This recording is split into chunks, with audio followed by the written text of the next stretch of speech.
Punto de encuentro por Cristo. Somos Carlos Quequesana y Yair Bolaños, del equipo de la radio. Esperamos que el servicio que vas a escuchar hoy sea de mucho fruto para tu vida espiritual y te llene de conocimiento a través de este programa, Veritatis Splendor.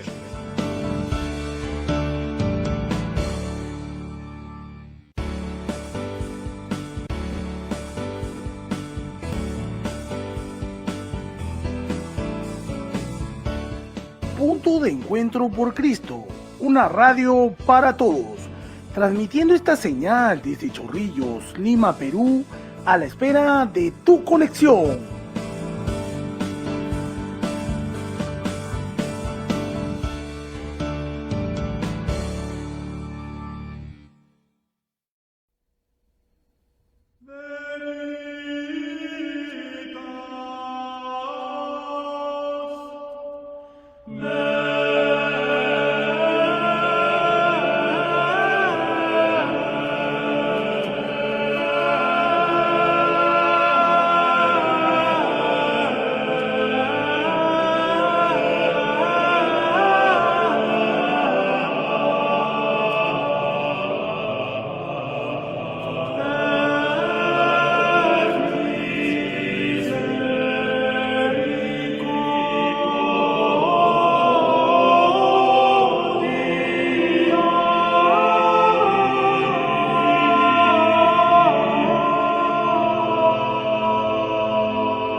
Le dijo entonces Pilato: «Luego, ¿eres tú rey?».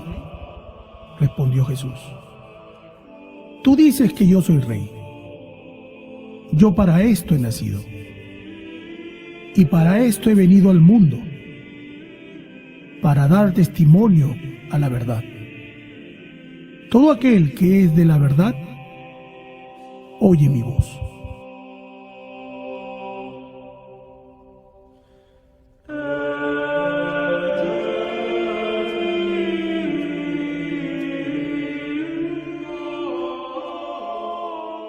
Punto de encuentro por Cristo presenta Veritatis Splendor, conducido por el padre Yair Bolaños y Carlos Quequesana, todos los sábados a las 10 de la noche.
Bien, bien. Buenas noches con todos, buenas noches con todos. Bienvenidos al programa Veritatis Splendor, aquí en su radio, Punto de Encuentro por Cristo. Ahora sí lo dije bien. ¿Qué tal, Jair? ¿Cómo estás? Buenas noches.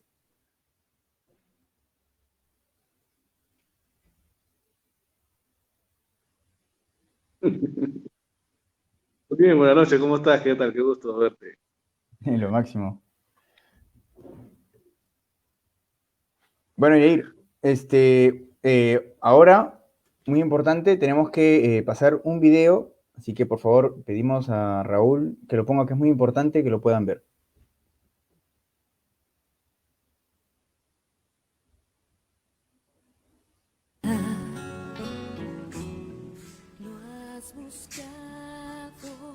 Bueno, un saludo a todos ustedes que nos están viendo. Quisiera una vez más agradecer todo su interés por esta campaña Respira Chorrillos. Todo el mundo sabe que estamos llegando al punto más difícil, ¿no?, de la lucha en contra del virus. Muchas personas necesitarán del oxígeno.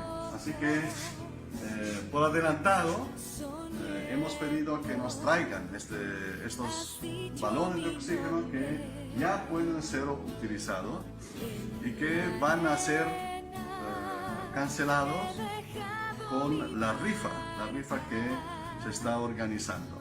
Así que una invitación para cada uno de ustedes que me escuchan para que apoyen y sobre todo consideren que esta es una ayuda por la vida.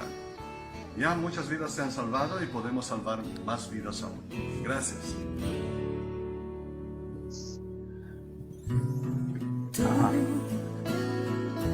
Sabes bien lo que tengo. Muy bien, muy bien. Como hemos visto, por favor, este proyecto lo está llevando a cabo el padre Yanni Gaiga y el padre Juan Goicochea, ambos franciscanos. Cualquier información, por favor, comunicarse con la Parroquia San Pedro o con la página del Facebook y también por nuestra página Punto de Encuentro por Cristo. Bueno, visto esto, es importante pues empezar con nuestro tema, a lo cual estamos aquí, ¿verdad, Jair? Sí, hoy día tenemos el agrado de presentar a Jonathan Luque, conocido nuestro, que es el creador de memes católicos vía Facebook y Hechosnet chorrillano, ¿no?, de la parroquia. Ha vivido durante mucho tiempo por la zona de la parroquia de Virgen de la Familia, pero específicamente en la capilla de San Francisco. Y conocedor de los cantos litúrgicos, y hoy que justo el tema que vamos a tocar en este programa, en esta noche, es sobre la música. Es lo mismo decir música católica que música litúrgica. Es un tema que muy poco lo hemos comentado muy poco se habla en la iglesia, ¿no? Y es de suma importancia, ¿no? Sobre todo porque nosotros, la fuente de la vida cristiana, donde sale toda la fuerza de la iglesia, está en la liturgia. Y es muy importante los cantos en la liturgia y llevarlos muy bien, porque una liturgia bien llevada es mejor que una catequesis, es más grande que una catequesis explicada. La liturgia vivida, ¿no?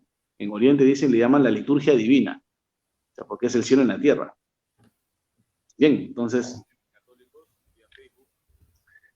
pues ingresamos entonces, que venga el valiente, ¿eh? Porque es un tema que hoy no se habla, y si se habla es muy, muy poco. Así que demos la bienvenida, y que de hecho es un honor tenerlo, lo repetimos, es un honor tenerlo aquí, es a Jonathan Luque. Buenas noches, hermanos, ¿qué tal? No, miren, el honor es completamente mío, la verdad. Que cuenten conmigo para hablar un tema que en verdad me apasiona y del cual he tenido la oportunidad de compartir a través de mis páginas desde el tiempo que llevo en redes sociales, desde el 2012. Entonces, nada, para mí es un honor contar aquí con la compañía tanto de ti y de Carlos como del padre Yair, así que muy contento y con muchas ganas de empezar. Gracias, Jonathan, lo máximo. Bien. Gracias también por aceptar nuestra invitación. Bien, nosotros te conocemos un poquito más, pero de repente algunos no te conocen, de repente los que han escuchado de memes católicos no saben quién es Jonathan Luque, pero para que te conozcan, ¿quién es Jonathan Luque?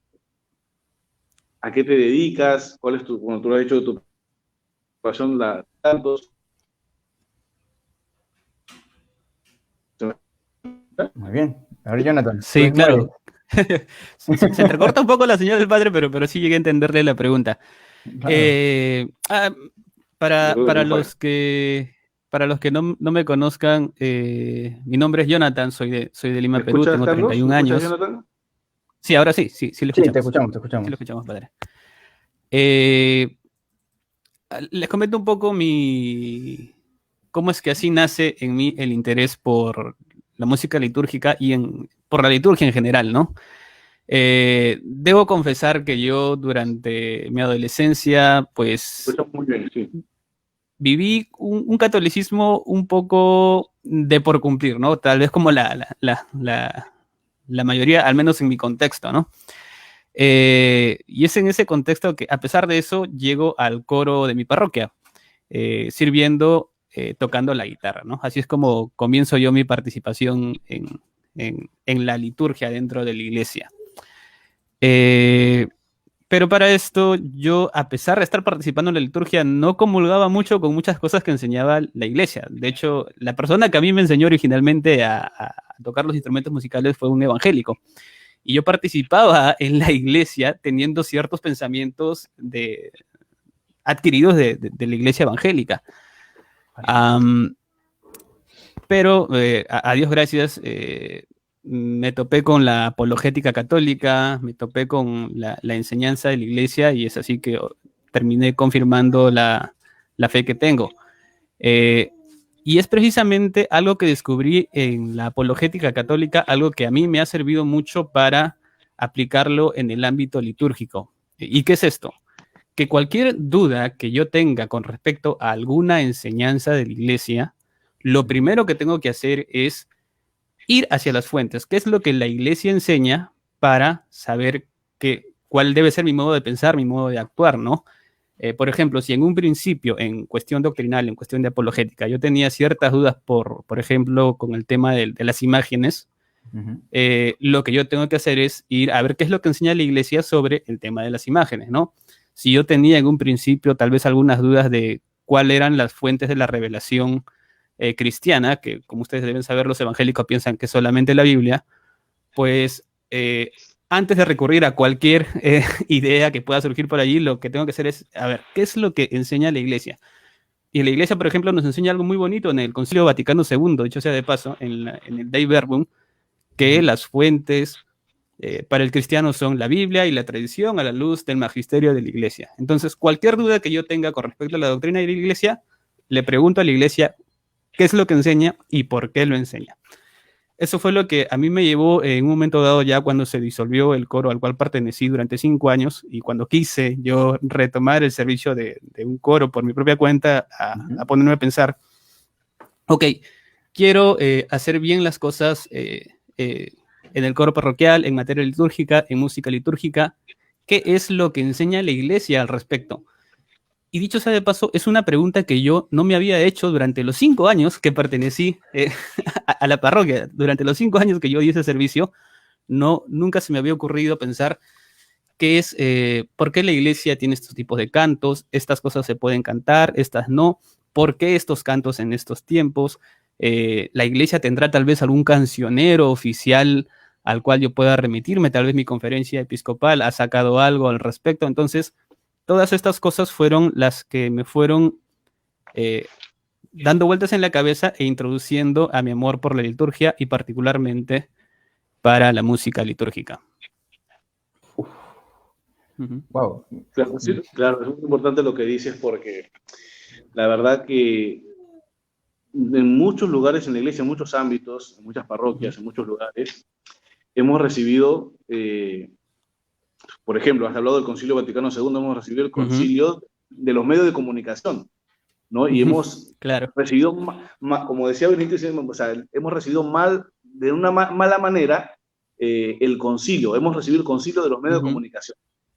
Y hay cosas que incluso yo también en mi parroquia las he recibido y de muy buenas personas, pero también ha habido cosas que de repente en algún momento, por algún catequista, por algún cantor, etcétera, etcétera, no lo hemos recibido bien y lo hemos recibido mal. O sea, la mala interpretación del concilio también, ¿no?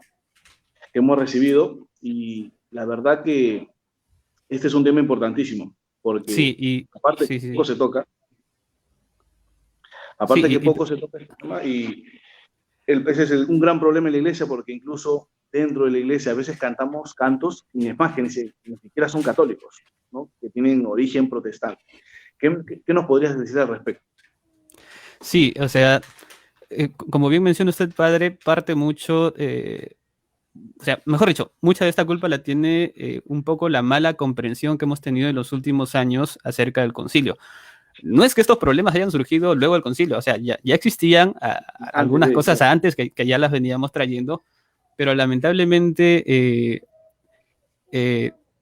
en los últimos años, en lugar de ir a la letra del concilio, ir a lo que el concilio específicamente nos dice, por ejemplo, en Sacramentum Concilium, que es ahí donde se explica toda la reforma de la liturgia, se ha hablado mucho de opiniones, por ahí surgieron términos como el espíritu del concilio, que se puede interpretar de manera muy, muy, muy subjetiva, ¿no? No es tan concreto como era lo que el mismo concilio nos dice. Por ejemplo, o sea, Sacrosanctum Concilium nos dice que el latín, por ejemplo, debería estar en primer lugar en nuestras actividades litúrgicas, y es algo que en nuestra realidad no está ni en el primero, ni en el segundo, ni en el tercero, ni... O sea, podríamos seguir con la lista y no lo encontramos. Yo, por ejemplo, en esos 5 primeros años de servicio que di en mi parroquia, ni una sola vez preparamos un canto en latín. De hecho, la única vez que yo recuerdo que se nos solicitó un canto en latín fue un Jueves Santo en el que el padre nos dijo si podíamos cantar el Tantum Ergo. Nosotros, ¿el qué? ¿El Tantum qué? O sea, ni enterados de la existencia de esa canción. Y miren qué pena, porque precisamente podríamos haber ganado indulgencias plenarias, no solo para nosotros, sino para toda la parroquia, si hubiésemos cantado el Tantum Ergo durante la reserva eucarística. Durante 5 años perdimos esa oportunidad, y probablemente en muchas parroquias se esté perdiendo esa oportunidad por no ir a las fuentes, por no hacer caso tal vez a lo que el mismo concilio nos enseñó en un principio. Claro. Ahora, ¿qué características debería tener los cantos litúrgicos? Eso es muy importante, partir por esa base. ¿Por qué? Porque, por ejemplo, yo hace algunos meses me topé con un documento que estaba circulando en redes sociales con una especie de lista negra de cantos no litúrgicos. Y entiendo la intención, o sea, tratar de tener una lista de cantos que no se puedan interpretar en misa, más o menos para tener a los fieles informados.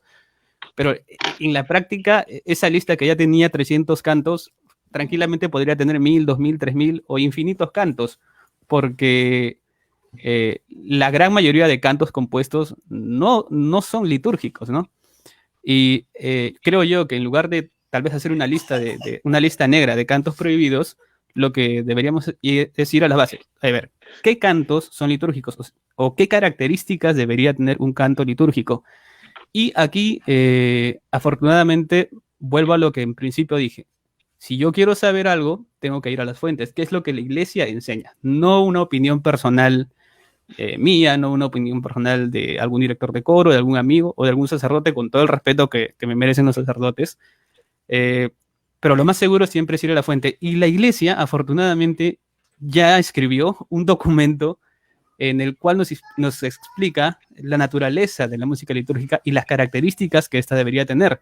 Lo escribió San Pío X en el año 1903, Trale Sollecitudini. Parece trabalengua, un poco complejo de decir y de memorizar.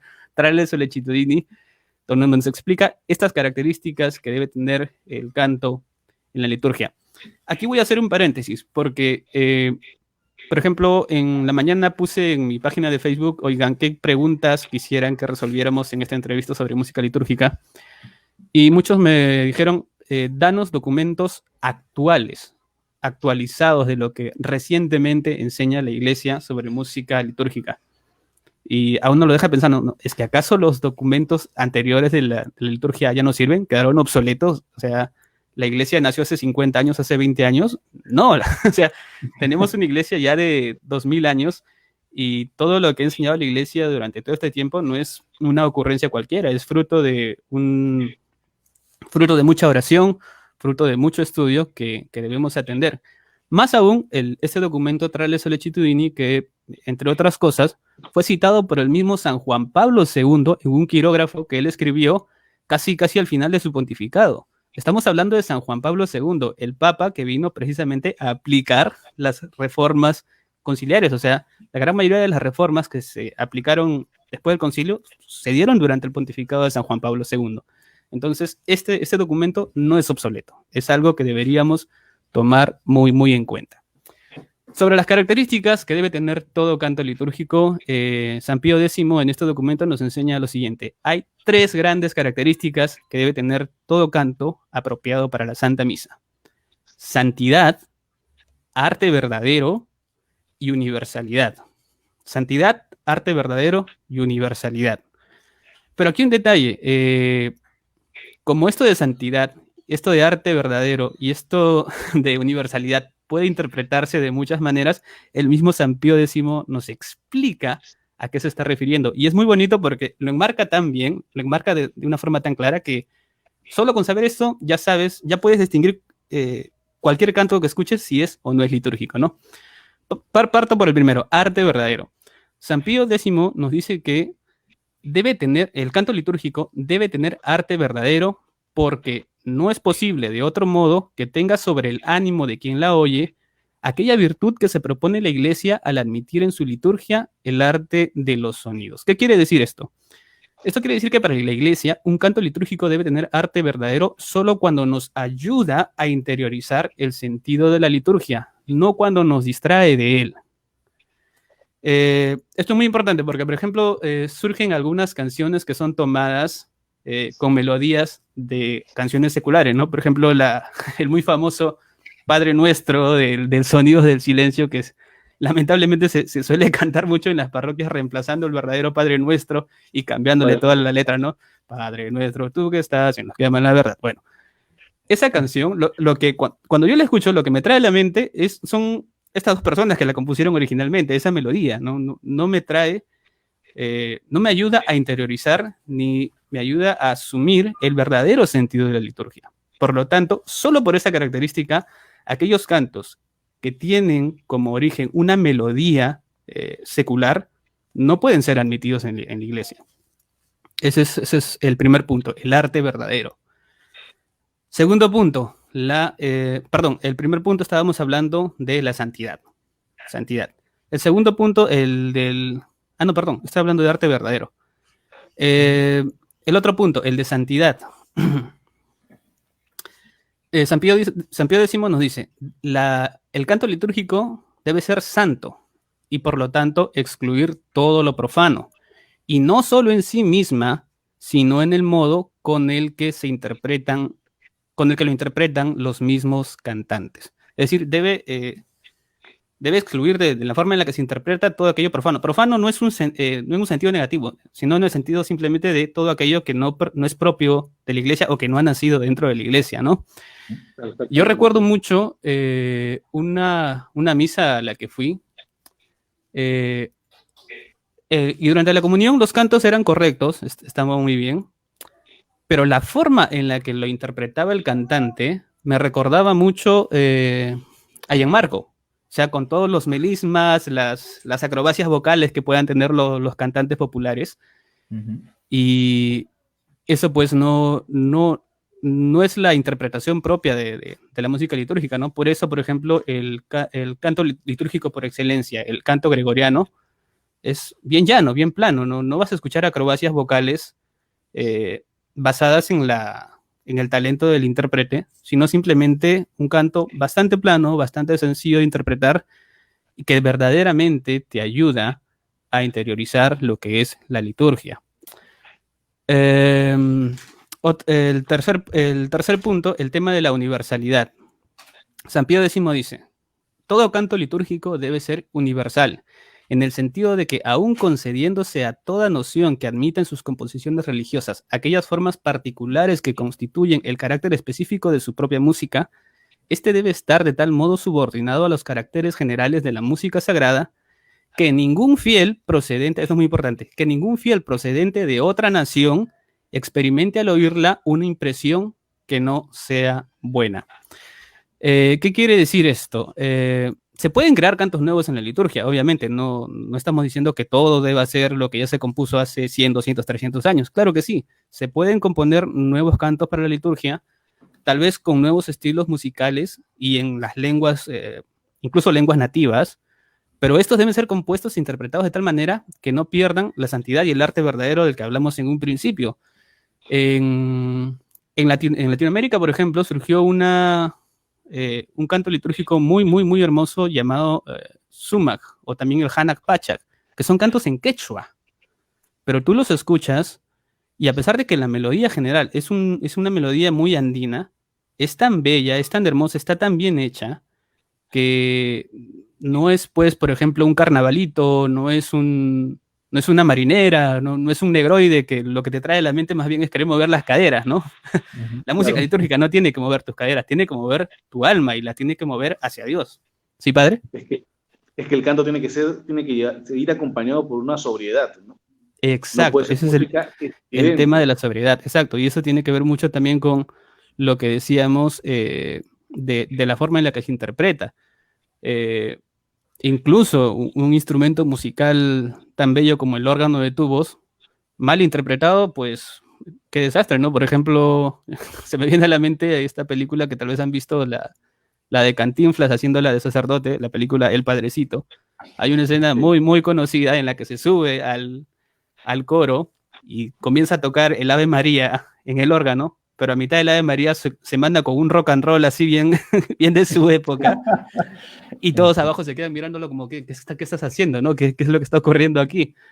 Y es porque incluso los instrumentos musicales apropiados para la liturgia, mal interpretados, pues terminan provocando en las personas un sentido contrario al que la iglesia quiere transmitirles. Entonces, Sí, en resumen, las tres características que tiene que tener todo canto litúrgico: santidad, arte verdadero y universalidad. Y de ahí partimos para identificar cuáles cantos son litúrgicos y cuáles no. Claro, pues entonces si hablamos de santidad, obligatoriamente los cantos litúrgicos dentro de la letra deberían tener una raíz bíblica. Claro. O alguna frase o algún poema de algún santo padre de la iglesia o de alguno de los santos a través de toda la historia.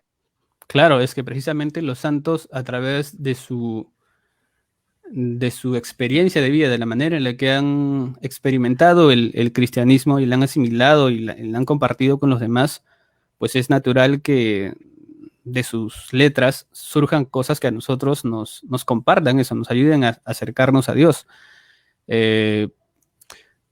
Por eso también es un error de plano, o sea, ya ni siquiera hacer parodias de cantos profanos, sino de plano calcarlos y ponerlos en la misa, ¿no? Ocurre mucho, por ejemplo, con canciones de Diego Torres que se suelen utilizar en misa, o también esta que muchas veces se canta en los Días de las Madres, una de Juan Gabriel, me parece que también se suele utilizar. No, pues la letra no tiene origen cristiano, no es bíblico, no es litúrgico. Y hay otro dato muy, muy importante que a muchos se les olvida. En la liturgia hay cantos cuya letra no puede ser modificada. O sea, son cantos cuya letra es fija. Particularmente los del ordinario, ¿no? Tenemos el Ten Piedad, el Kyrie, Gloria, Cordero, el Santo, no sé si me estoy olvidando algún más, el Padre Nuestro. Las letras son fijas, ¿no? Por eso este canto de Padre Nuestro, tú que estás en los que aman la verdad, se va completamente de la naturaleza litúrgica, porque cuando el Señor nos enseñó el Padre Nuestro, no nos enseñó esa letra, nos enseñó tal cual y lo rezamos comúnmente, ¿no? Muchas veces también se suele utilizar para el Ten Piedad una versión de los Beatles, que también le modifica la letra. O para el Gloria, esta que es tan conocida de Gloria al Señor que está en el cielo, Gloria al Señor que está en la tierra, le cambias la letra, ¿no? Gloria a Dios en el cielo. O sea, conocemos la letra, esas letras no pueden ser modificadas, igual con el Kyrie y con el Santo. Claro.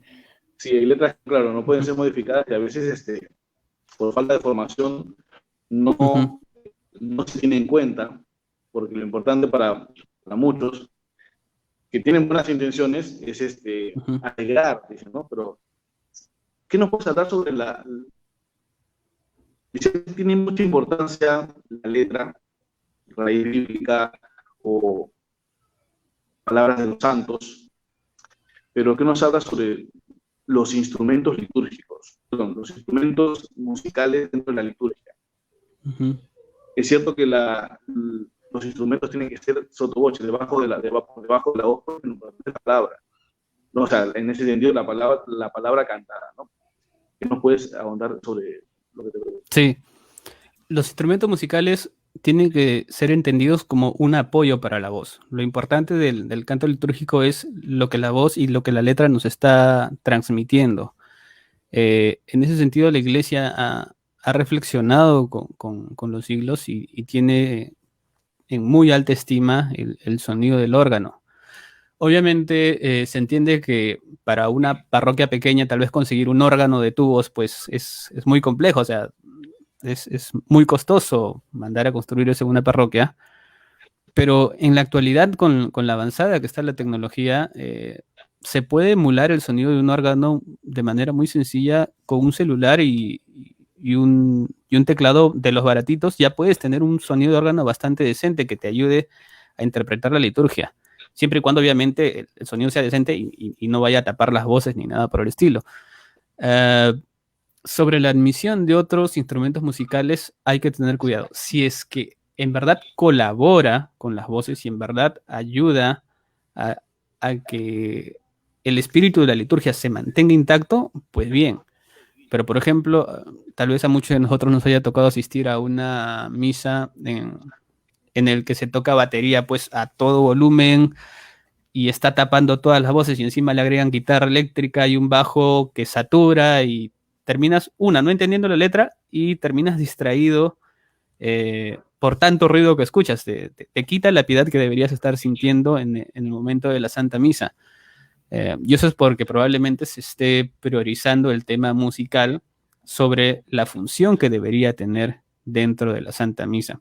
Y ojo, todo esto no debe ser entendida como una crítica mala a los coros. O sea, si yo he partido contando de cómo en un principio yo estaba haciendo las cosas mal en la liturgia, no es para decir, mira, inflarme el pecho y decir mi testimonio de conversión, que yo era así y ahora soy lo máximo. No, se trata simplemente de que compartirles que yo entiendo cómo es que en un principio uno puede estar haciendo las cosas tal vez con muy buena voluntad, con mucho cariño, con mucho entusiasmo, pero cuando no hay formación tal vez no estamos teniendo el efecto que la Iglesia quisiera con la música litúrgica. Podemos tener muchas ganas, pero si nos falta formación, ahí entramos en un problema. Yo recuerdo que en los 5 años que yo pertenecía a este coro, nunca se me formó en liturgia, de hecho nunca lo pedimos tampoco. O sea, había tal vez por ahí apoyo para comprar instrumentos musicales, sí nos ayudaban con las actividades parroquiales para comprar equipos, micrófonos y todo esto, pero para invertir en formación, nunca. Y es curioso porque en la actualidad, si uno quiere formarse en liturgia, es cierto, puede asistir a un curso, pero muchas veces también basta con leer las fuentes, leer lo que la Iglesia ha enseñado y que es material público, material gratuito. No cuesta nada entrar a la página web del Vaticano y poner documentos sobre liturgia. Por ejemplo, este documento Trae la Sollecitudini, la encuentras en la página web del Vaticano, tiene solamente 15 párrafos, o sea, no, perdón, estoy viendo el quirógrafo de San Juan Pablo II. 29 párrafos, o sea, lo lees en 15 minutos, 20 minutos, y ya te formaste con lo que la Iglesia enseña acerca de la liturgia.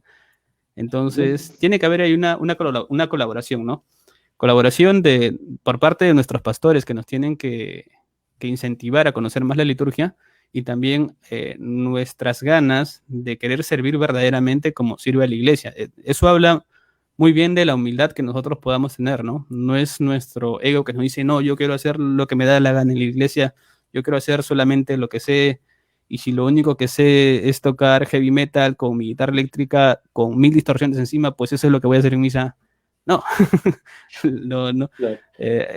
Eso ya distorsiona aún más el espíritu de la liturgia.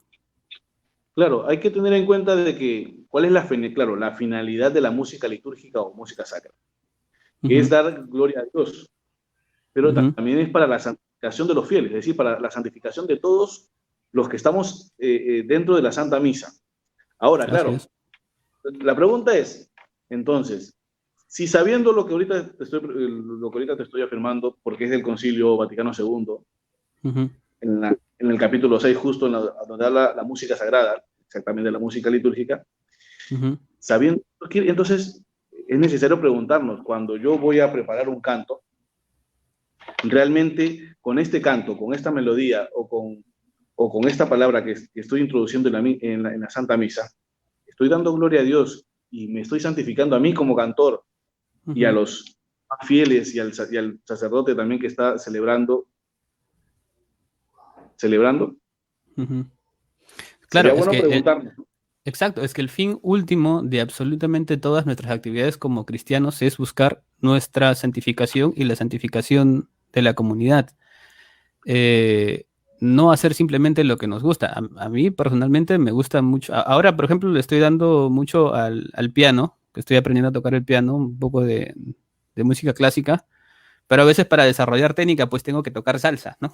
Para ejercitar un poco las manos, hacer octavas y estas cosas, pero, o sea, no voy a ponerme a tocar salsa en, en misa, ¿no? Claro. Lo distorsionaría. Sí, hay que buscar aquello que santifica a los fieles, lo que nos santifica a nosotros, y entender esto por ejemplo, de los coros parroquiales como un servicio, no como un escenario eh, donde un músico que tal vez no tiene otro escenario, pues viene y trata de tal vez lucirse, tal vez Eso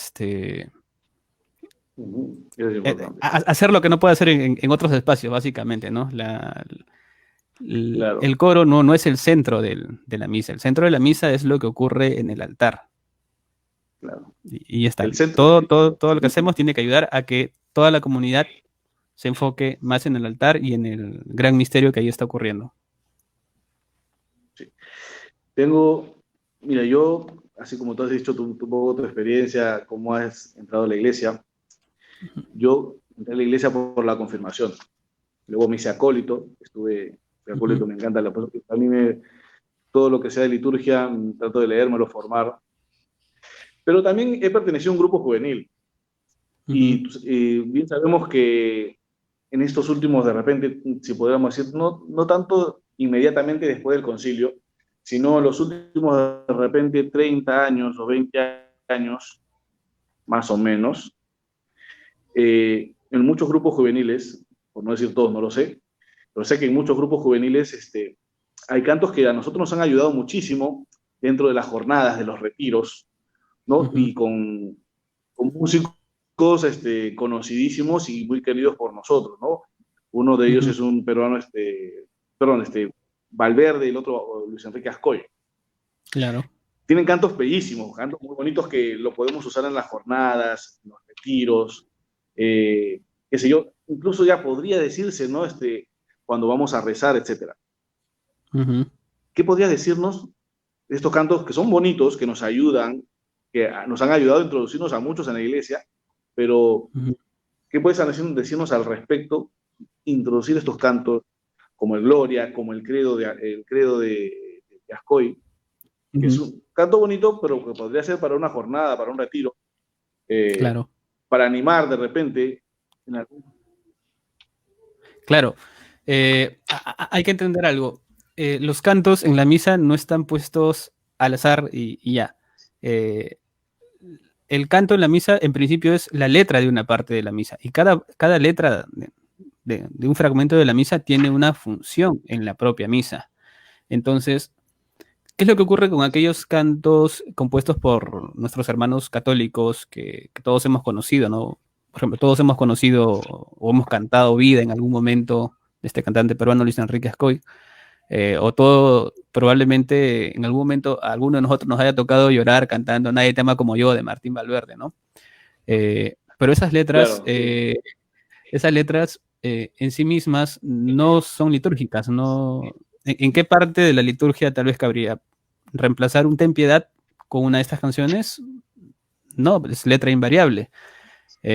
Aparte, en su propia forma, en la propia forma de la música, no está pensada para ser admitida en la liturgia. Eh, podemos tal vez preguntarle a estos cantantes católicos, oigan, ¿ustedes cuando han compuesto este canto, lo han pensado para la liturgia o lo han pensado para la comunidad? Y ellos mismos te van a decir que ellos no componen para la misa, no componen música litúrgica, ellos componen cantos que son muy buenos para retiros, para jornadas, para conciertos, para alguna animación. Hay cantos de animación muy bonitos también, pero sirven para eso, para hacer bailar al cristiano en un concierto, no, no en una misa. Yo, de paso, una misa no es un lugar para bailar, no me imagino como decía San Pío de Pietrelcina, no me imagino al discípulo amado, a María, la Madre del Señor, a María Magdalena bailando al pie de la cruz, o sea, no, sería impensable, ¿no? Entonces, en ese sentido, los cantos compuestos por nuestros hermanos católicos sí tienen su lugar, pero no es en la liturgia. Eso no quita que en algún momento ellos puedan pensar y componer cantos para la liturgia. Probablemente lo pueden hacer en algún momento, y tal vez esos cantos, si cumplen con los requisitos que hemos dicho en un principio, pues sí puedan ser admitidos en la Santa Misa. Claro, muy bien. Ay. Ha estado picante, ¿eh? Sí. No, sí, no, es que es parte de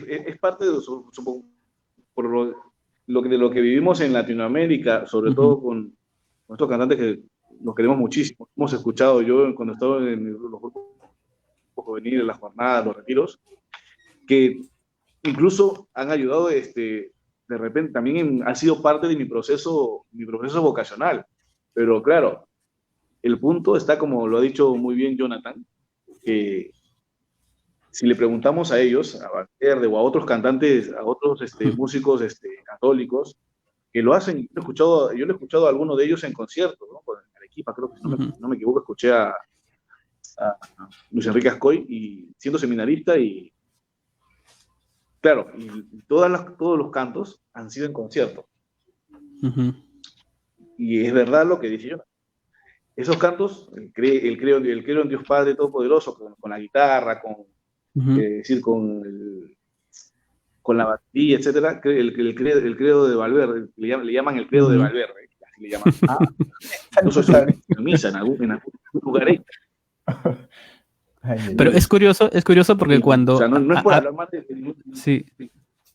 Sí, yo muchas veces a estos cantantes católicos, yo también a la hermana Glenda, por ejemplo, los han invitado a cantar en misa, y para misa no usan sus cantos. Para misa usan cantos litúrgicos, porque ellos tienen la formación de vida para hacer eso. No utilizan Nadie te ama como yo, no utilizan Vida, la hermana Glenda no utiliza, ahorita no se me viene a la mente el nombre de ninguno de sus cantos, pero que la gente lo suele corear incluso en misa, ellos no lo utilizan en misa, ellos son muy conscientes de eso. Glenda canta el Magnificat, que no lo canta en misa, si no me equivoco. Me parece que no. Yo no lo he visto cantando en misa. No lo canta en misa tampoco. Y también... Claro. Ahora hay cantos populares, como el Viejo mi querido viejo, Madre, Como quisiera, ¿no? Claro. Que a veces los sacerdotes, porque de repente son nuestros amigos o conocidos o alguien del barrio o de la parroquia, pero el problema es que deberíamos formarles antes, no solo a los del coro, sino también, y no solo a los del coro y a los acólitos, porque hay acólitos muy buenos y que saben muchísimo de liturgia. No solo en mi parroquia, conozco en otras parroquias, hay acólitos que saben muchísimo de liturgia. Se forman, leen y ayudan al sacerdote, y el sacerdote se fía como si fuera el maestro de ceremonias del obispo, y sabe mucho de liturgia. Pero también lo deberían saber, o sea, deberían recibir la formación la sacristana o el sacristán, los catequistas, los miembros de los grupos y movimientos de las parroquias, formación litúrgica. Ahora, los lectores. Punto es, los lectores. Hay cantos para cada tiempo. Así es. Hay cantos para el tiempo de Adviento, hay cantos para el tiempo de Cuaresma, hay cantos para el tiempo de Pascua, hay cantos para el tiempo ordinario.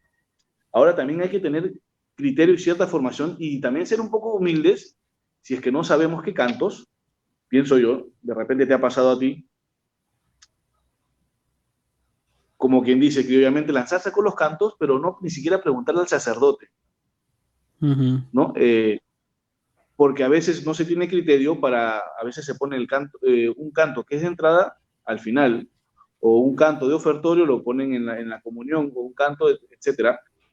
¿Qué nos puede decir al respecto? No, sí, pasa mucho. O sea, a mí me han jalado las orejas por cantar Gloria miércoles de ceniza. O sea, así de mal estuve una vez. Qué frío. Vale.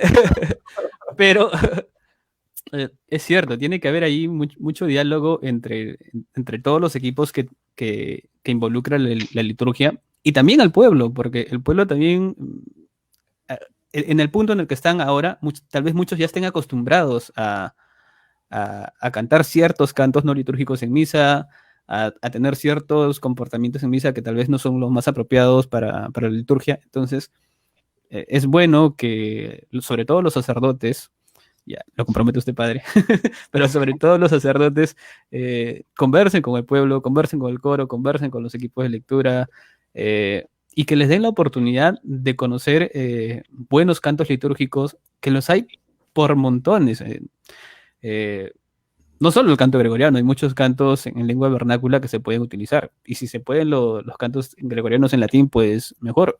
Yo hasta ahora no he conocido a una persona que se haya molestado porque les ponen un canto en latín en misa.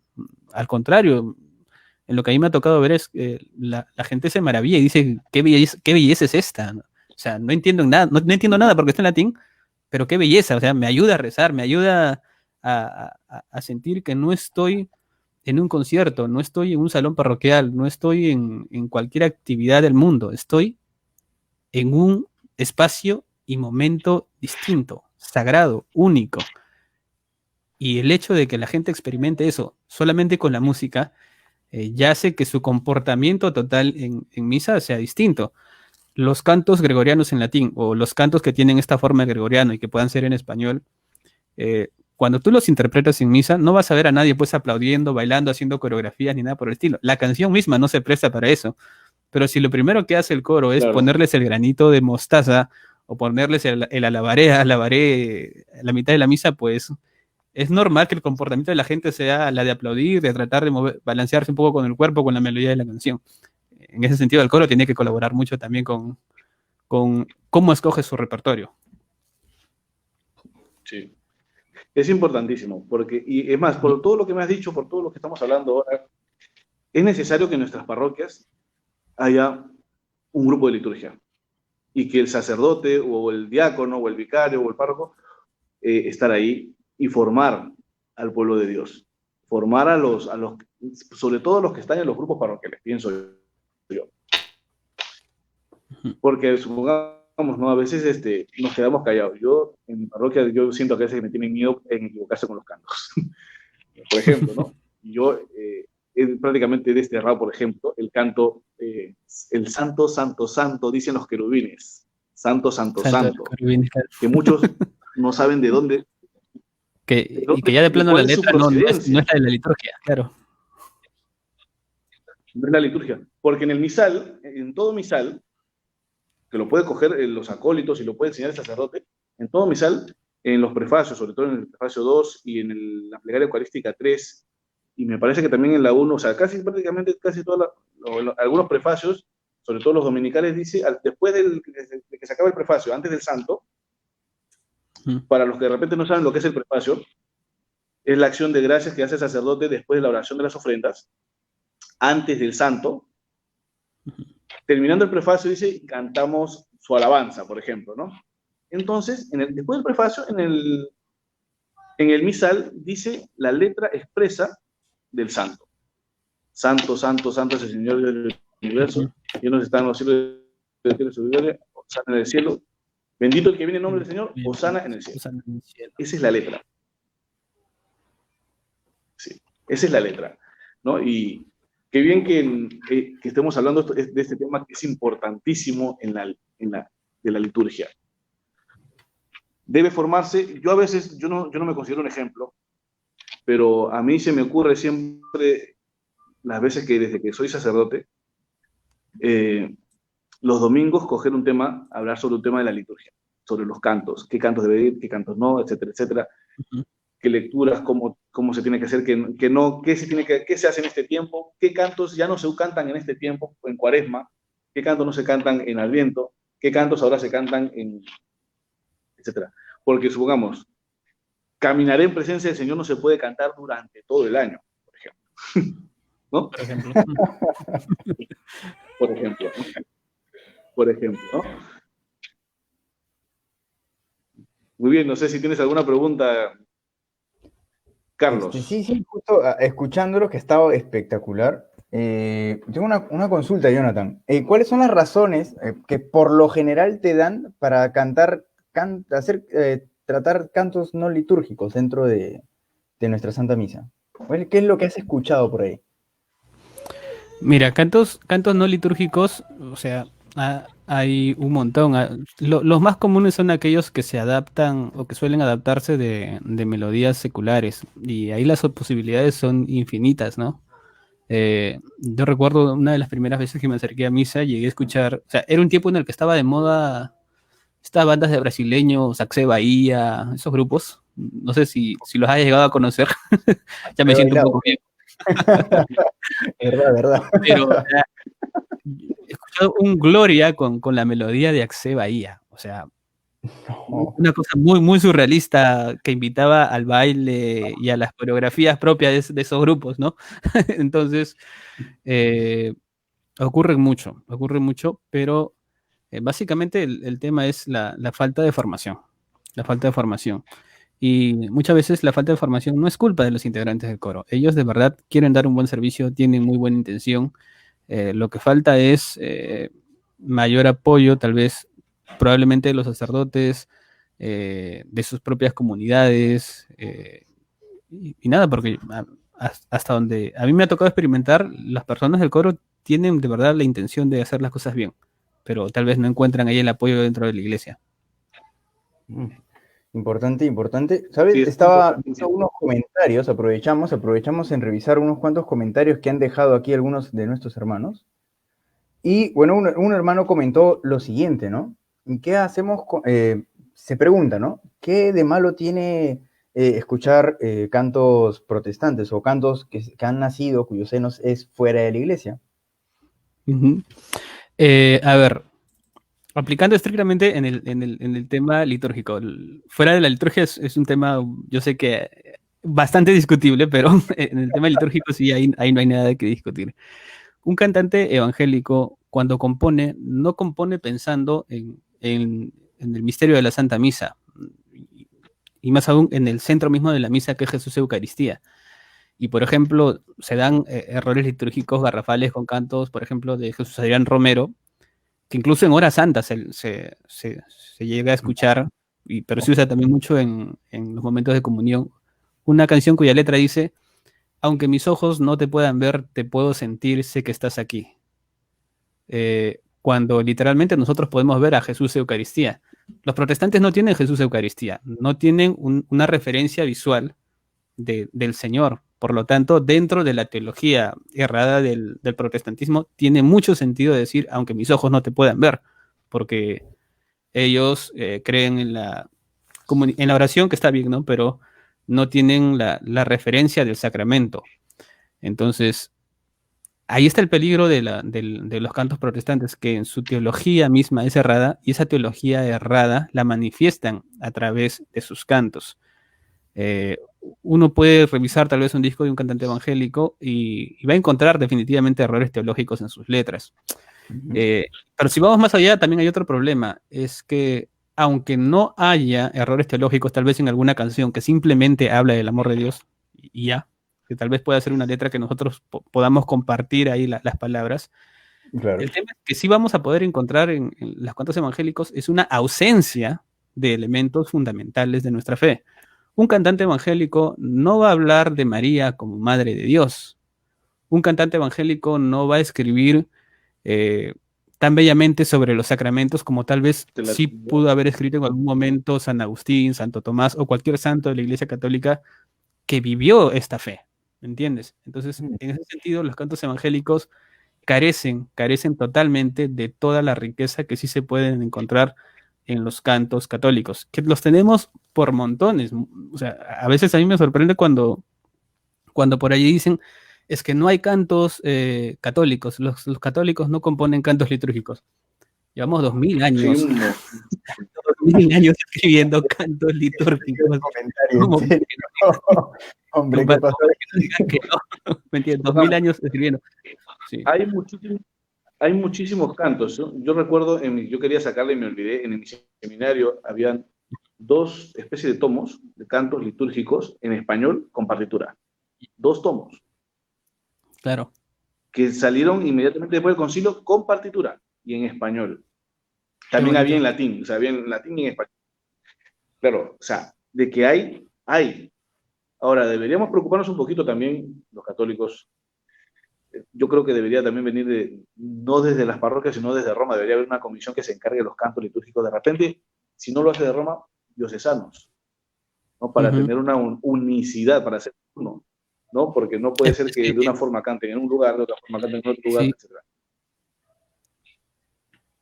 En teoría existe, Ahora, por ejemplo, aquí en el Perú, una comisión de liturgia que viene de la Conferencia Episcopal Peruana.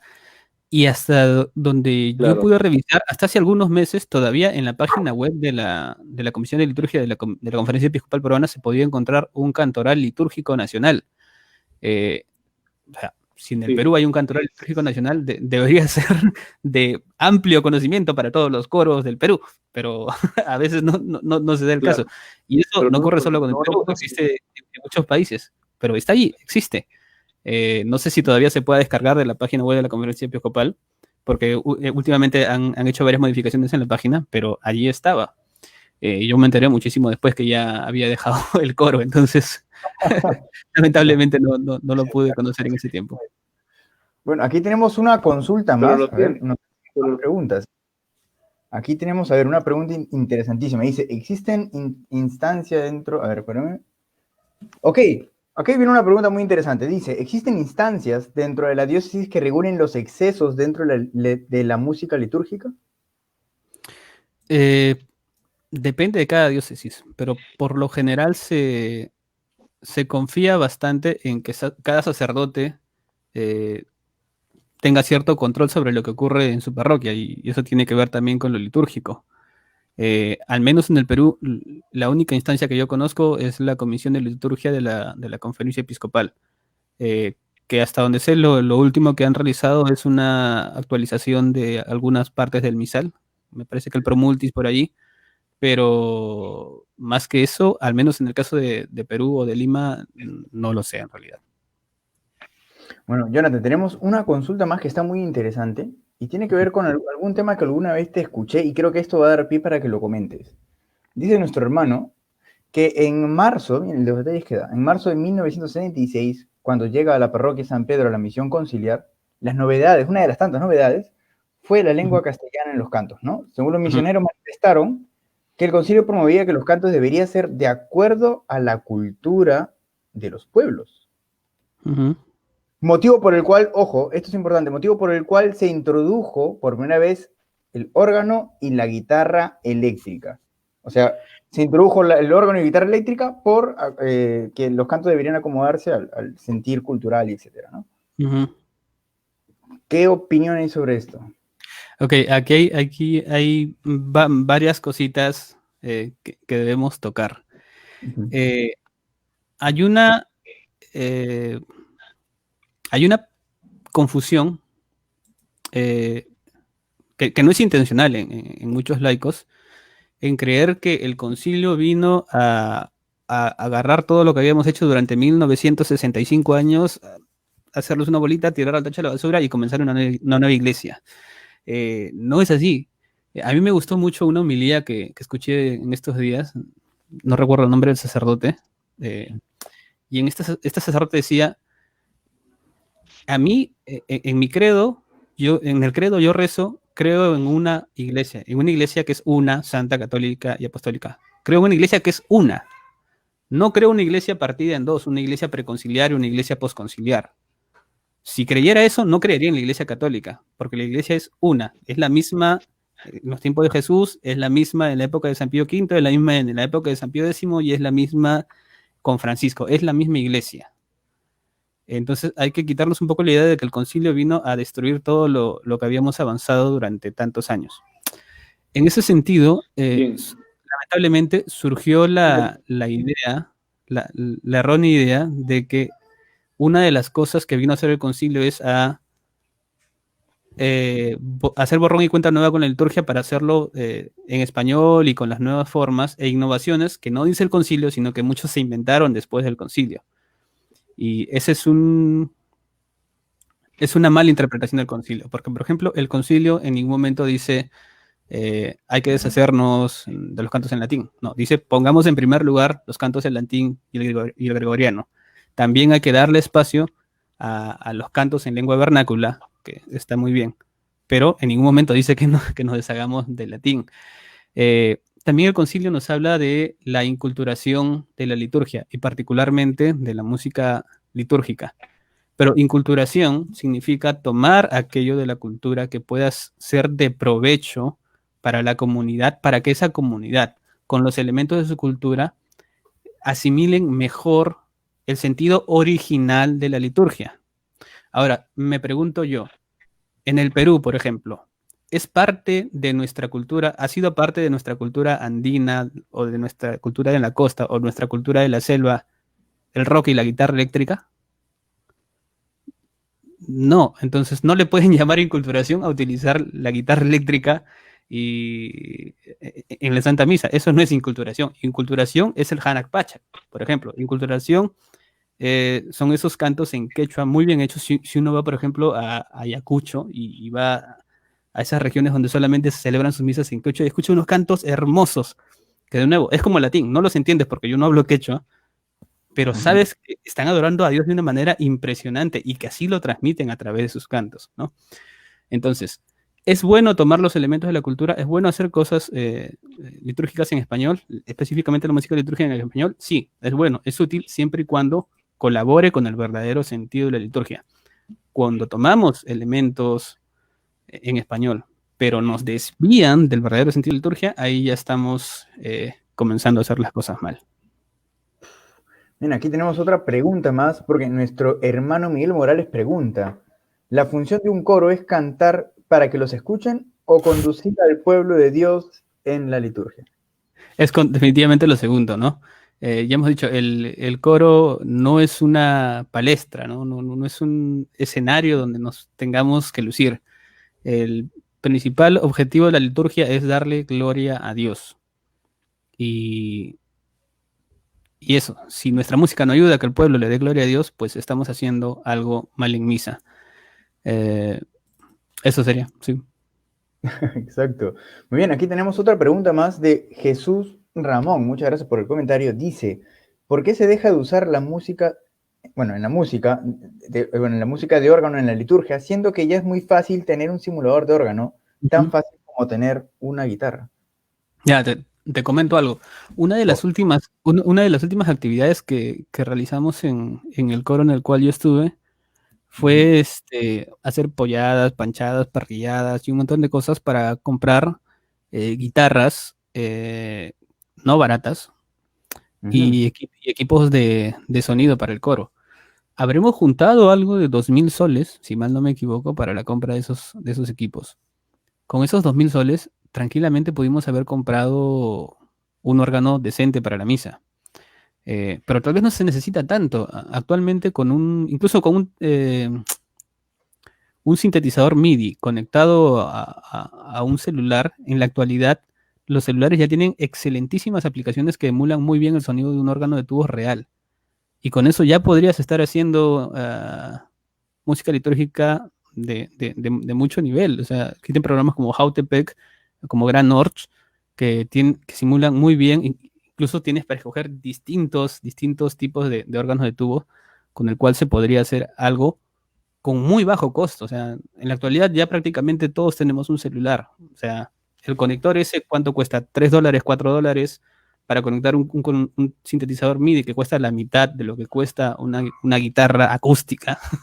Entonces, en estos momentos, tal vez antes no, pero en estos momentos ya no hay pretexto para no utilizar el buen sonido de un órgano en la Santa Misa. Ahora, Jonathan, déjame ponerme en el lugar del abogado del diablo y te hago una consulta. A ver cómo sale esto. Oye, ¿qué pasa, hermano Jonathan? Hablas muy bien, pero me parece que la música litúrgica debe ser más para que el pueblo se sienta alegre y feliz en la misa, porque si no la gente se aburre. Vale.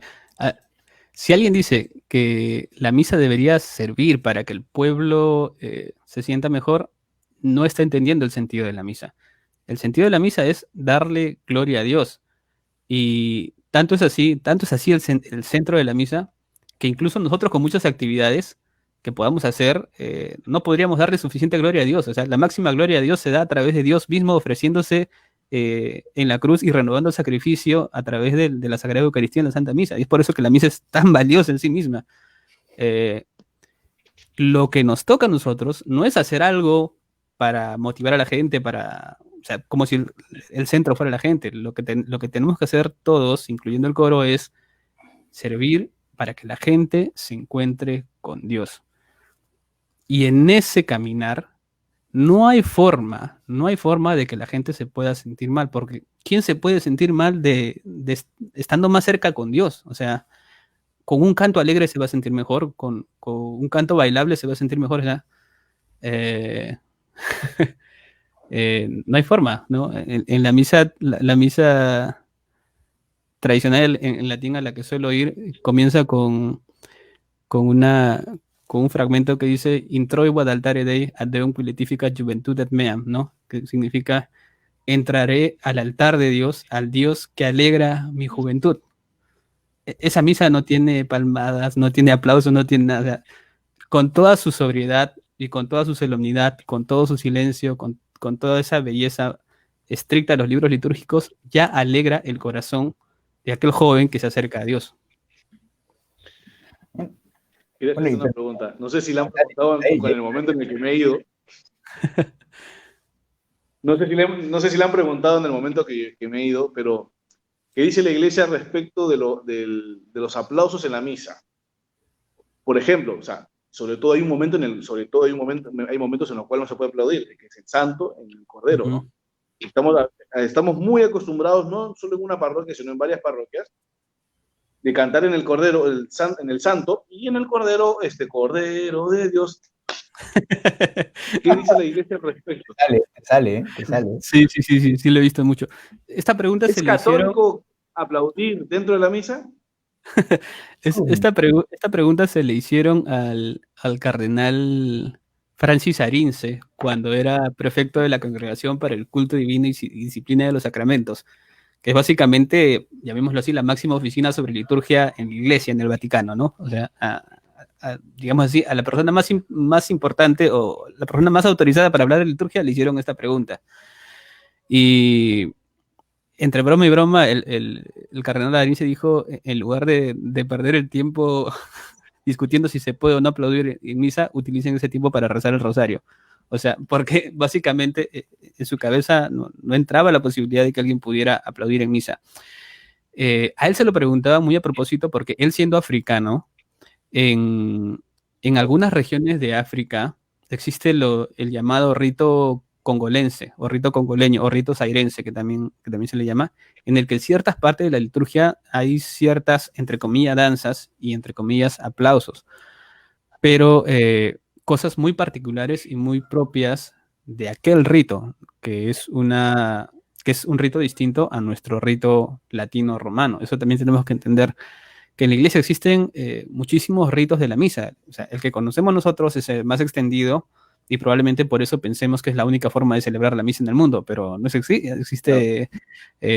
Incluso existía el rito dominico, existía el rito hispánico mozárabe. En la actualidad todavía existen los ritos orientales, existe el rito zairense, existen, por ejemplo, el rito malabar. El rito malabar, por ejemplo, el rito maronita. El maronita también, que a mí me gusta bastante porque tiene la particularidad que durante la consagración, para aquellos que piensan que todo tiene que ser en español o todo tiene que ser en latín, durante la consagración, el sacerdote dice las mismas palabras que dijo Jesús en arameo. O sea, las mismas palabras que utilizó Jesús, esas exactas mismas sílabas las utiliza para para consagrar el pan y el vino, es una belleza. Entonces hay Y que en la entender que cada consagración llenan todo de humo. Sí. sí, Con el incienso. tienen mucho de esa belleza. Por cierto, padre, me ha hecho recordar, y voy a hacer acá un paréntesis, hoy día salió un estudio, me voy a salir un poquito del tema, pero tenía que decirlo porque me ha hecho recordar, han hecho un estudio que dice que el uso de incienso en la misa reduce los riesgos de contagios de coronavirus en misa. Y eso me parece alucinante. Me parece alucinante que es algo que deberíamos aprovechar, digo, en estos momentos. Sí. Un humo para todo el mundo, padre, de verdad, porque ha salido hoy ese análisis que lo leí en la mañana y me pareció genial. Ahora sí, cierro paréntesis. Lo máximo. Bien, aquí tenemos unas preguntas más que contestar, ¿eh? A ver, nos dicen por aquí. Dice nuestro hermano Luis Castro, ¿conocen algún libro que sea confiable y que pueda ayudar a los coros a la formación litúrgica con respecto a las canciones? Con respecto a la formación, para mí el que sirvió como para quitarme la venda de los ojos ha sido Tra le Sollecitudini. Y a pesar de que es un libro bueno, no libro, ¿cómo se le dice esto? Buena pregunta. Un motu proprio. A pesar de ser de 1903, tiene todavía vigencia, tanto así que, como se los comenté, el propio Papa San Juan Pablo II lo citó casi al final de su pontificado. Luego lo que pueden servir mucho son los cantorales litúrgicos nacionales. Si no encuentran el de sus propios países, sirve tranquilamente el de cualquier país del mundo. Total, somos la misma iglesia, ¿no? Nos sirve. Uno que está muy difundido es el de España. Tiene cantos muy bonitos y yo lo he repasado, incluso viene con las partituras, con los acordes. No hay forma de perderse. Luego hay una serie de libros litúrgicos que, a ver, ¿cómo se llama? Claro, de los sacerdotes, el gradual, simplex y el complex, que eso ya es lo más. Estamos hablando de palabras mayores, sí. Pero algo que les puede servir mucho a los coros parroquiales, por ejemplo, es una serie de libros llamado El Libro del Organista. Son 8 tomos y cada tomo está dedicado a un tiempo litúrgico y algunos a cantos dedicados a la Virgen María, algunos cantos dedicados para ser utilizados solamente en la Eucaristía, otro libro para ser utilizado solamente como canto de entrada, otro para canto de salida, y está muy bien organizadito. Tiene ahí algunas canciones que a mí no me terminan de convencer, sinceramente, pero en su gran mayoría son muy buenas y tiene muy buenos arreglos para órgano, que a mí me parece que es sumamente importante.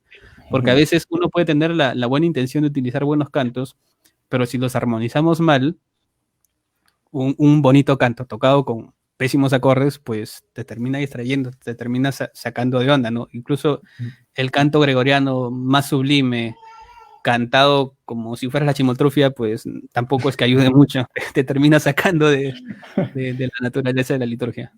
¿Verdad que sí? Mira, aquí hay una pregunta también muy interesante, nos dice el hermano Nelson, muchas gracias por el comentario, dice, porfa, ¿me ayudan con los nombres de cantautores de música litúrgica más reconocidos para escuchar? Cantautores de música litúrgica. Ahí sí me agarraste. Me gusta mucho, por ejemplo, lo que tiene Palestrina. Palestrina tiene muy buenos cantos. Puede que para muchos sea tal vez un poco complejo, pero si uno sigue al pie de la letra, las partituras ayudan muchísimo. Habían unos cantantes, unos autores católicos, perdón, unos compositores católicos que se dedicaban estrictamente a la música litúrgica, pero ahorita no recuerdo sus nombres. Voy a ver si dan una revisada a mis cancioneros, que por aquí los tengo. Dentro de un rato te digo sus nombres. Ay. Sí. Esa nube. Mientras vamos con algunas preguntas más. sí, que sí hay. Porque hay una buena. Dale, Jair, dale. Quería hacer un comentario tipo pregunta o comentario. Uh-huh. Claro, es importante también, que es cierto, que los coros estén formados, se sepan sobre cantos litúrgicos, sobre la formación, pero también como coro, pienso yo que también deben de conocer lo básico de la liturgia, o sea, no solo de los cantos, sino también conocer un poco, o sea, porque tampoco por ejemplo, muy poco se sabe que existe la ordenación general del misal romano, por ejemplo.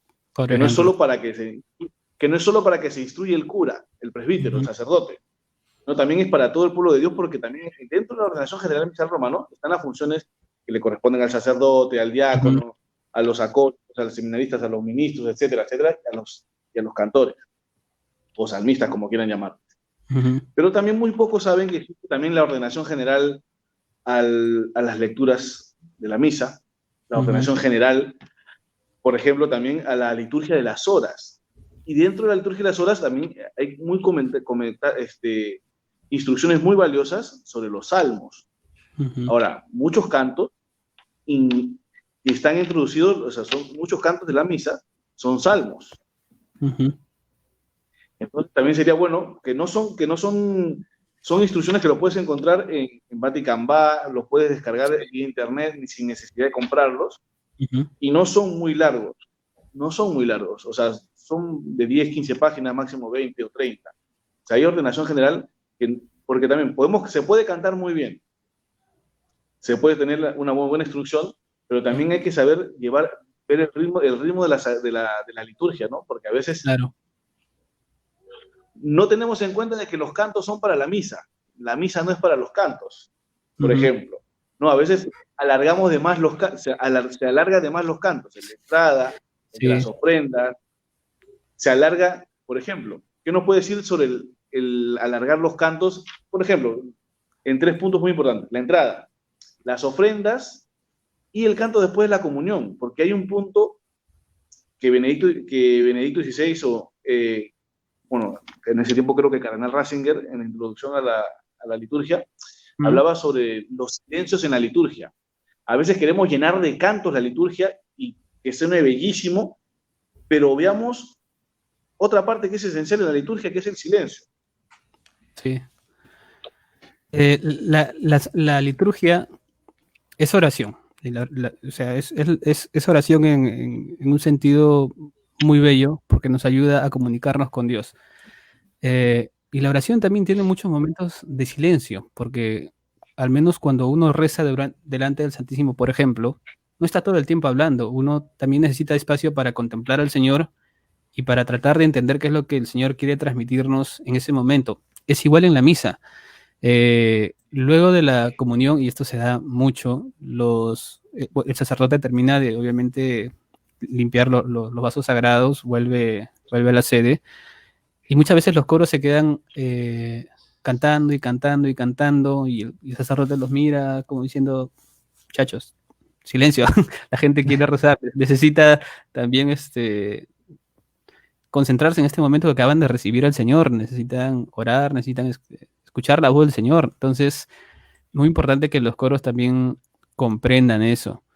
Pero no, los sacerdotes también deben ayudar a que los coros tengan eso en cuenta. Si alguien se los dice, ellos van a estar ahí dispuestos a ayudar.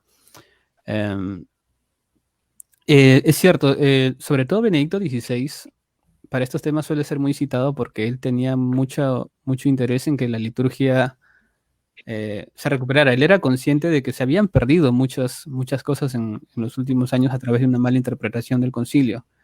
Y gracias a Dios también estamos en tiempos de internet en el que nosotros podemos acceder a esta buena información de Benedicto XVI y en realidad de todo lo que realmente enseña el concilio y la iglesia respecto a la liturgia.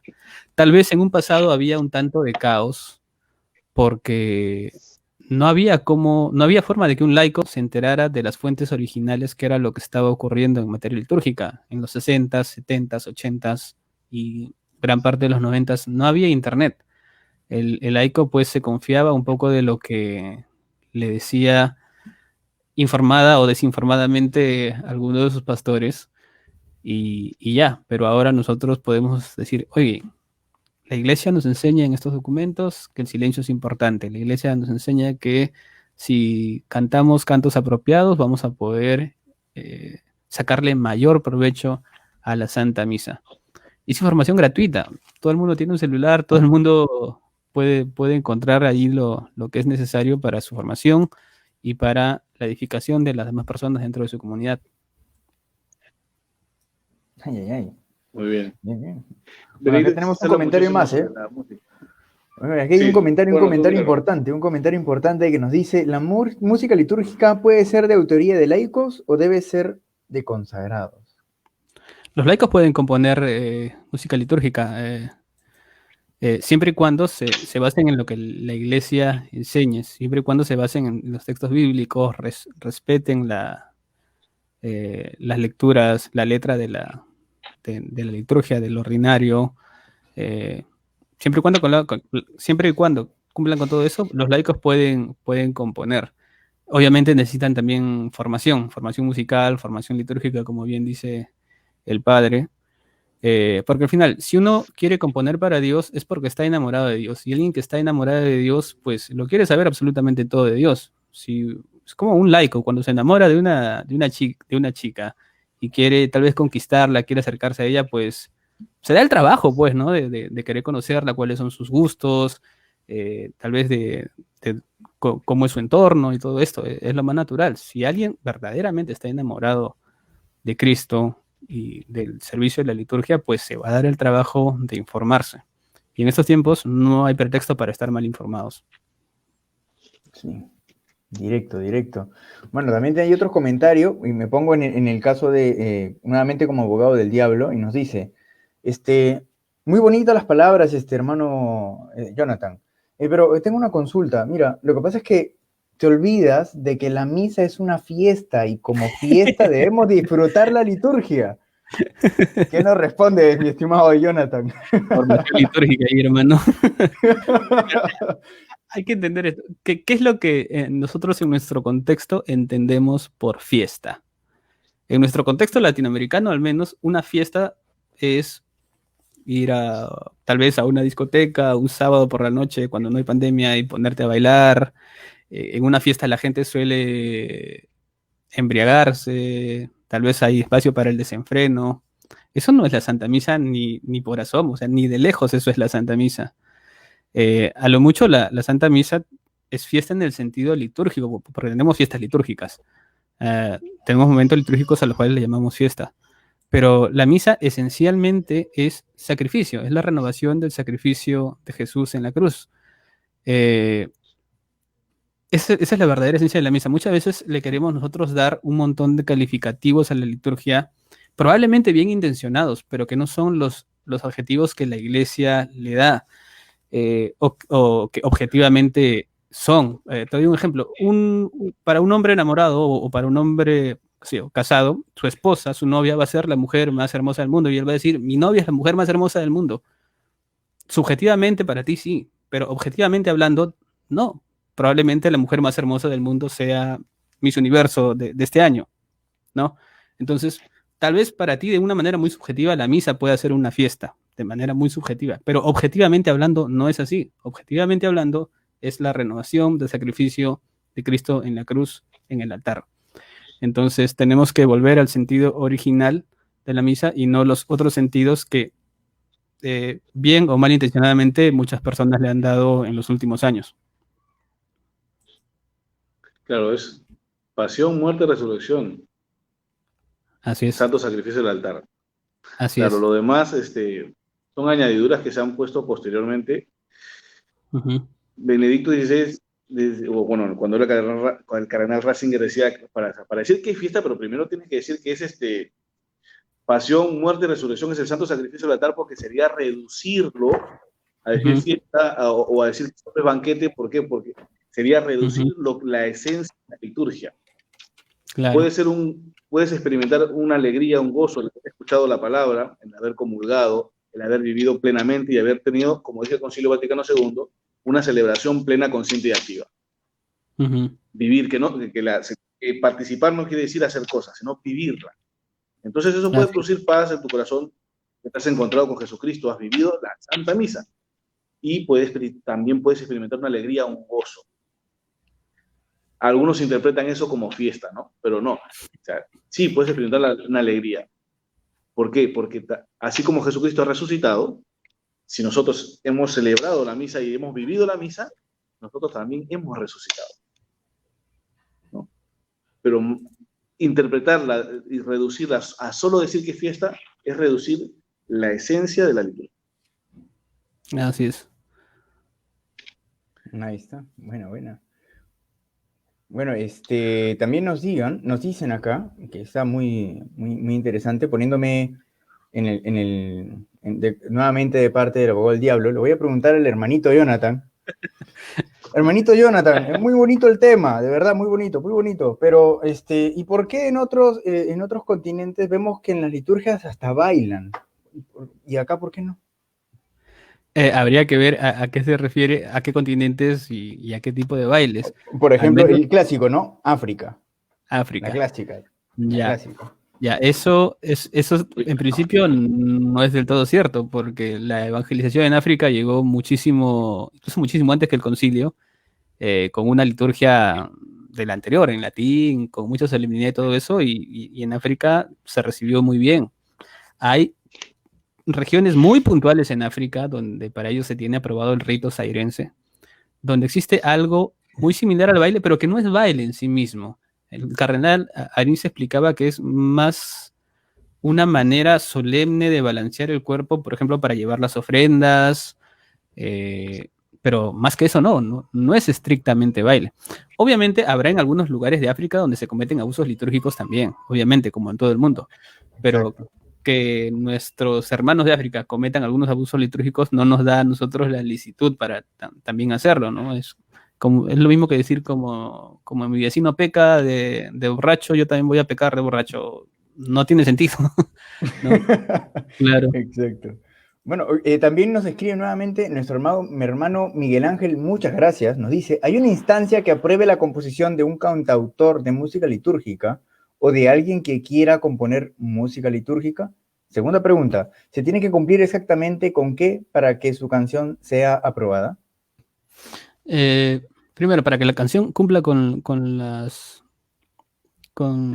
ser litúrgica, las normas que dijimos en un principio. Pero para ser aprobada, no lo sé exactamente, pero debería tener alguna especie de imprimatur, cosa de que se pueda imprimir estas ediciones del cantoral que esta persona quisiera componer y pueda ser distribuida en la iglesia, como cualquier documento o libro que pretenda ser difundido por la iglesia, no puede ser así nada más. Pero para ese tema específicamente no estoy seguro si es que existe, al menos en nuestra diócesis, no lo sé. Tal vez el padre tenga conocimiento de ese tema. No, la verdad. Debería, ¿no? Pero a veces hay también tenemos muchas cosas pendientes en la iglesia. ¿Sí? Y es algo que se debería resolver. No te he seguido en eso último que me has preguntado, porque Sí, preguntaba, me están preguntando por otro lado algunas preguntas. Sí. Sí, si es que en la iglesia existe alguna instancia que apruebe la composición de algún cantautor de música litúrgica. Algo así como los imprimaturs que se le dan a las Biblias, por ejemplo. No lo sé, la verdad. Tengo entendido que por diócesis lo puede aprobar el obispo, pero con personas competentes. Es por eso que en cada diócesis debería haber liturgistas preparados, porque hay cantos que son también diocesanos, así como hay cantos nacionales. Pero claro, el obispo, que es el liturgo de la diócesis, entonces debe tener personas competentes, por ejemplo, liturgistas, 1, 2, si es posible más, para que le ayuden. Y es por eso que cada diócesis debería tener una comisión diocesana de liturgia, para ayudar a la regulación de los cantos y para que en toda la diócesis se viva la liturgia única. No es que yo en la parroquia A yo celebro de tal forma con tales instrumentos y en la parroquia B de tal forma. ¿Me entiendes? Es por eso que cada diócesis, y eso lo recomienda el concilio. El Concilio Vaticano II que tengo aquí recomienda que cada diócesis debe tener, así como cada seminarista, cada candidato debe tener una formación en liturgia, cada diócesis debería tener una comisión de liturgia para que regule no solo los cantos, sino la liturgia, y para que la liturgia se viva de la misma manera, para que no suceda a veces lo que nos sucede y lo que he escuchado cuando antes de entrar al seminario, ¿no? Mejor me gusta la misa en tal parroquia porque en tal parroquia tocan con tales instrumentos y a mí me encanta con tales instrumentos. Entonces, no voy a esta parroquia, ¿por qué? Porque en esta parroquia solo tocan con guitarra y y pandereta. En cambio, en tal parroquia tocan con, por ejemplo, con órgano. No, mejor a mí más me gusta un poco más de bulla. Entonces, me voy a la parroquia que canta con batería y con guitarra eléctrica, que no debería quedarse con batería y con guitarra eléctrica. Claro.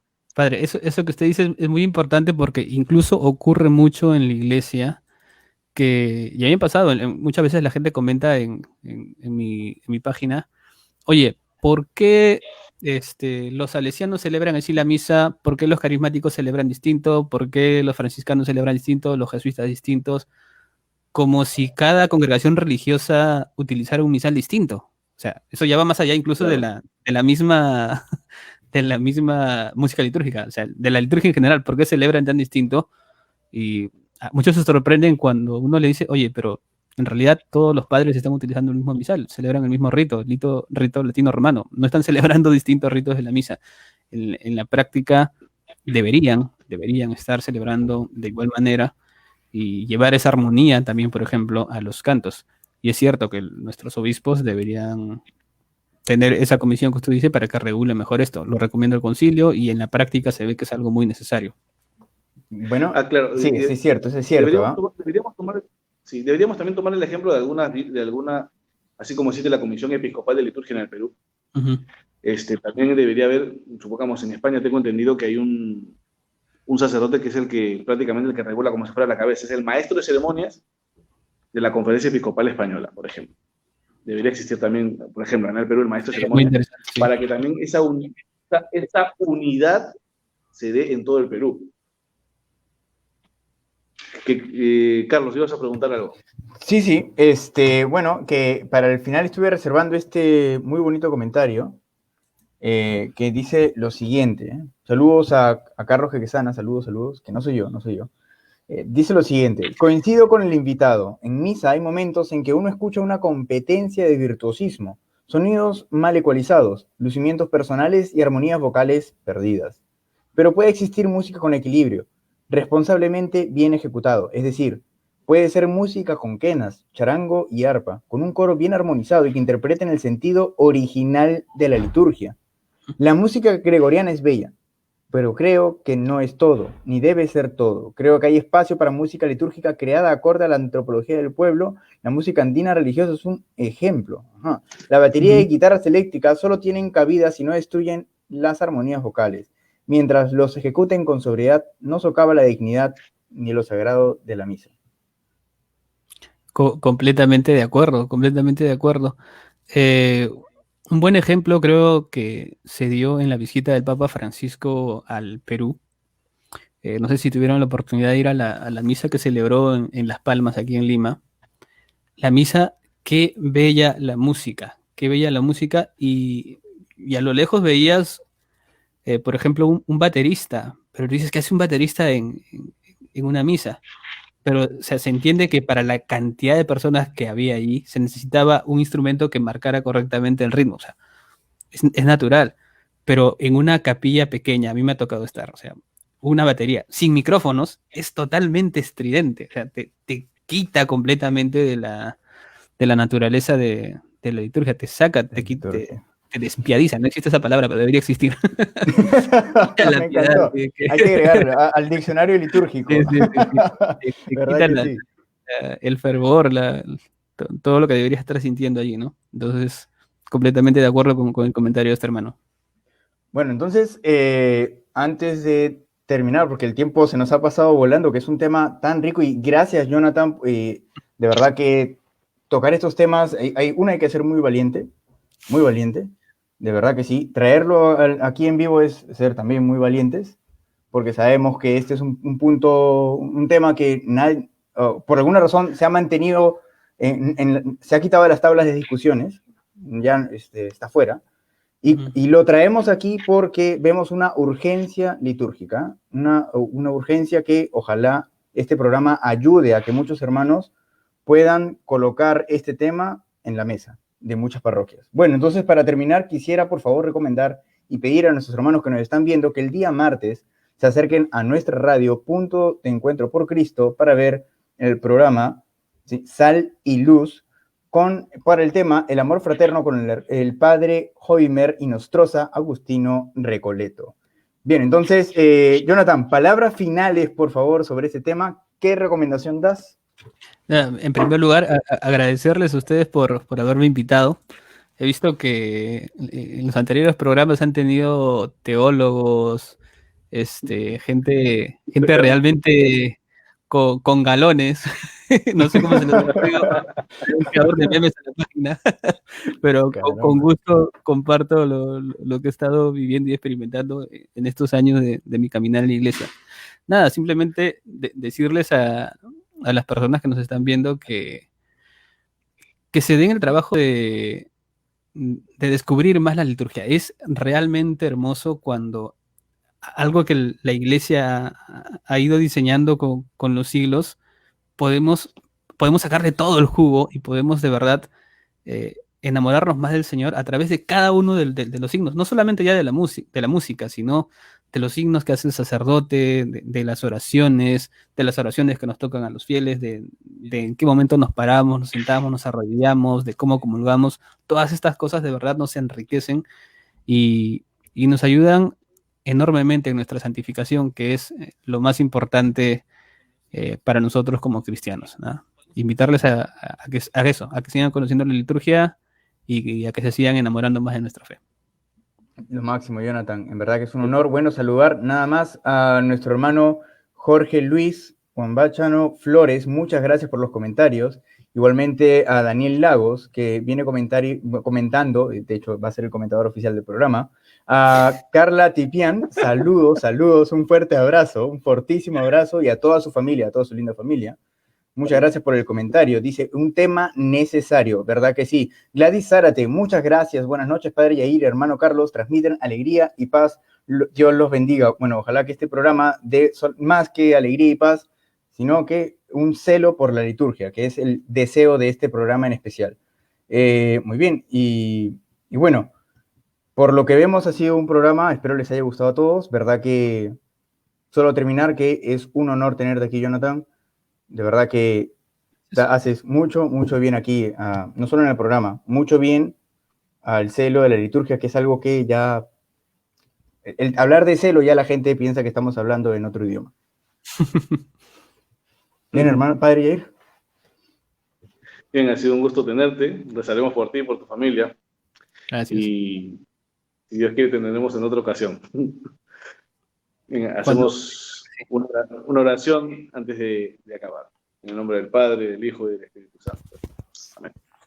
Ahora, Señor, según tu promesa, puedes dejar a tu siervo irse en paz, porque mis ojos han visto a tu Salvador, a quien has presentado ante todos los pueblos, luz para alumbrar a las naciones, y gloria de tu pueblo Israel.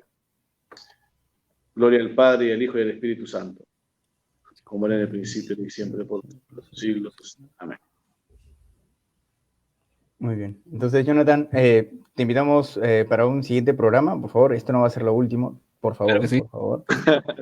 Esperemos tenerlo otra vez. Sí, por favor. Claro que sí. Haznos el honor. Lo máximo. Bueno, entonces nos despedimos viendo un bello canto. Ojalá que más gente le preste atención. ¿Verdad que sí? Que es el Salve Regina. Muy bien. Entonces, muy buenas noches. Cuídense, chao. Cuídate, Jonathan, Padre Yair, nos vemos.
fructum ventris tui, nobis host hoc exilium ostende.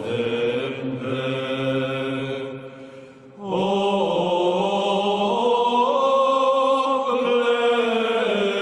clemens, o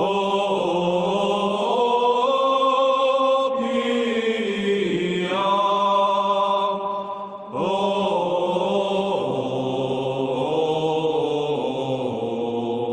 o dulcis Virgo Maria.